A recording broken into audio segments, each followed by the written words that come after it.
They say the essence of existence lies in the interplay of two forces, love and knowledge. These forces, seemingly distinct, are bound together in ways that shape the very fabric of reality. But to explore their true nature, one must step beyond the conventional, into the realm of the profound, the mysterious, and the infinite. Let us begin with a question. What is love? The word itself is so overused, so diluted, that its true meaning often eludes us. Love is not merely an emotion, not merely a fleeting sensation of affection or desire. It is a state of being, a force that transcends the individual and connects all things. Love is the recognition of unity, the dissolution of boundaries, the realization that the self and the other are one and the same. And what is knowledge? Knowledge, too, is more than the accumulation of facts or the mastery of skills. It is a way of seeing, a way of understanding the patterns and principles that govern existence. Knowledge is the light that illuminates the hidden, the key that unlocks the mysteries of the universe. But here lies the paradox. Love and knowledge often appear to be at odds. Love is intuitive, emotional, even irrational. Knowledge is analytical, logical, methodical. How then can these two forces coexist? How can they not only coexist but complement one another, creating a harmony that leads to truth? The answer lies in the recognition that love and knowledge are not opposites, but reflections of the same ultimate reality. Love without knowledge is blind, a reckless passion that can lead to illusion and suffering. Knowledge without love is cold, a sterile intellect that can lead to detachment and despair.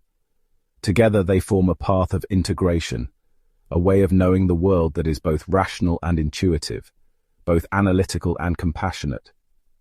Consider the wisdom of the mystics, those seekers of truth who have walked the path of love and knowledge. The Sufi poet Rumi wrote, "Let yourself be silently drawn by the strange pull of what you really love. It will not lead you astray." In these words, we find a profound insight. Love is not a distraction from knowledge, but a guide to it. To love something deeply is to seek to understand it, to immerse oneself in its essence, to become one with it. And yet, this journey is not without its challenges. Love requires vulnerability, the willingness to open oneself to joy and pain alike. Knowledge demands humility, the recognition that what we know is but a fragment of what there is to know. Together they teach us the art of surrender, not a passive resignation but an active engagement with the mystery of existence. In the traditions of Sufism, love and knowledge are seen as two wings of the same bird, each necessary for the soul to ascend. The path of love, or Ishq, is the path of the heart, the path of devotion and surrender. The path of knowledge, or ilm, is the path of the mind, the path of inquiry and understanding. But the ultimate goal is the same, union with the divine, the source of all that is. This union is not a mere abstraction, it is a lived reality, a state of being in which the boundaries between self and other dissolve. To the mystic, the universe is not a collection of separate entities, but a single, interconnected whole.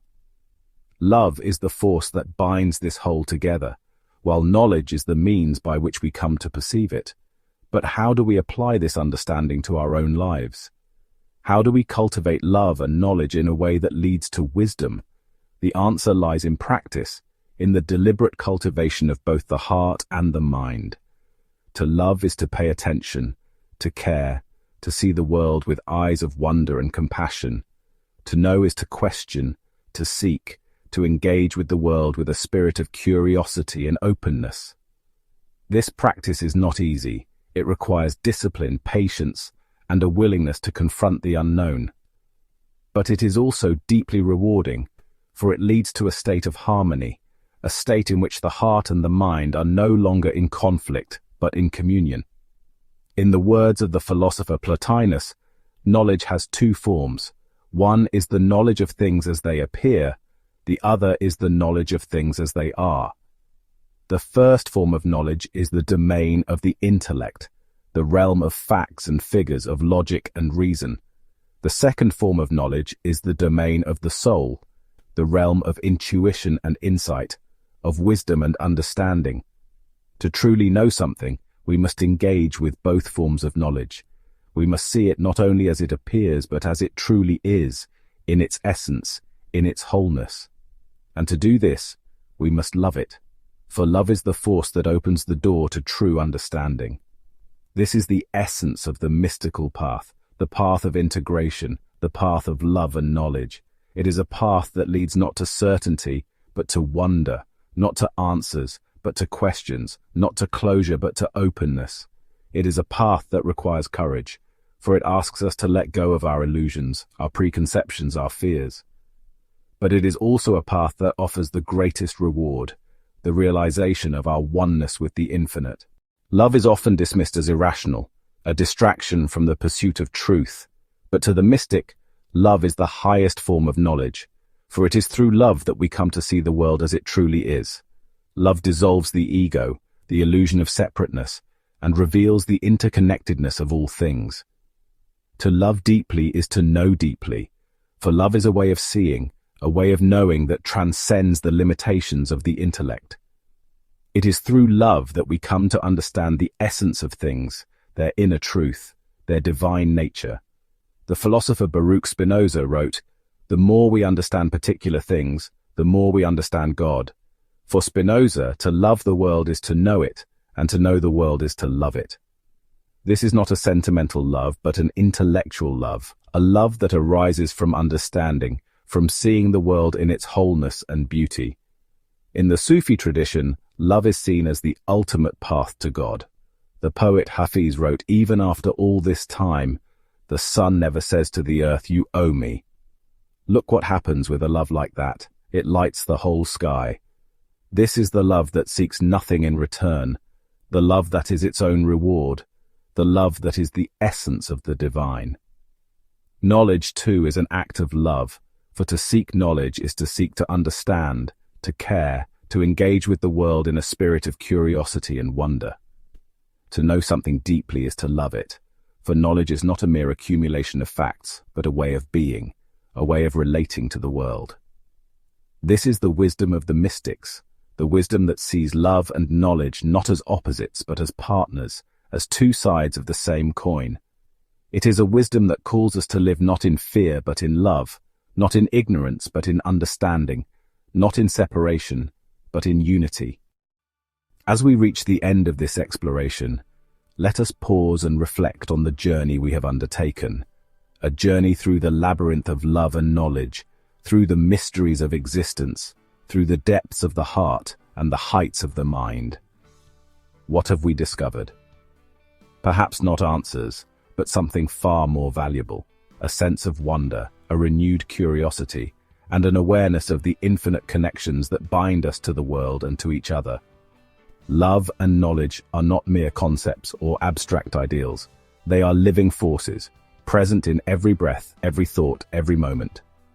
To live is to engage with these forces, to allow them to shape us, to transform us, to guide us toward a deeper understanding of ourselves and the universe.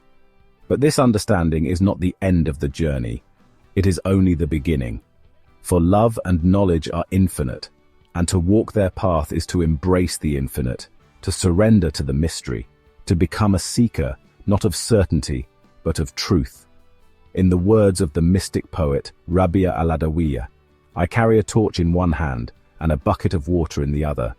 With these things, I am going to set fire to heaven and put out the flames of hell, so that travelers to God can rip the veils and see the real goal." The real goal is neither reward nor punishment, neither possession nor conquest.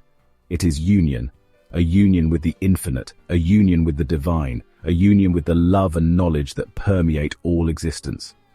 This union is not something to be achieved, it is something to be realized, for it is already present, already here, already now. The barriers we perceive are illusions born of fear and ignorance. To love is to dissolve these barriers, to see clearly, to know deeply. And so we return to the question with which we began: what is the nature of love and knowledge? The answer is this: they are the same force, the same light, the same truth. They are the essence of existence, the heartbeat of the cosmos, the song of the soul. To walk the path of love and knowledge is to walk the path of wisdom, the path of courage, the path of surrender. It is to embrace the paradox, to live in the tension between the known and the unknown, the finite and the infinite, the self and the other. This is not an easy path, but it is a beautiful one. It is a path that calls us to be fully alive, fully present, fully human. It is a path that leads not to an end, but to an endless unfolding, a continual becoming, a perpetual awakening. And so, as we part ways, let us carry this truth with us, that love and knowledge are not destinations but journeys, not possessions but gifts, not ends but beginnings. Let us live with open hearts and open minds, with a spirit of curiosity and compassion, with a commitment to seek and to serve, to love and to know. For in the end, to love is to know, and to know is to love. And in this eternal union, we find the meaning of life, the purpose of existence, and the infinite beauty of the universe.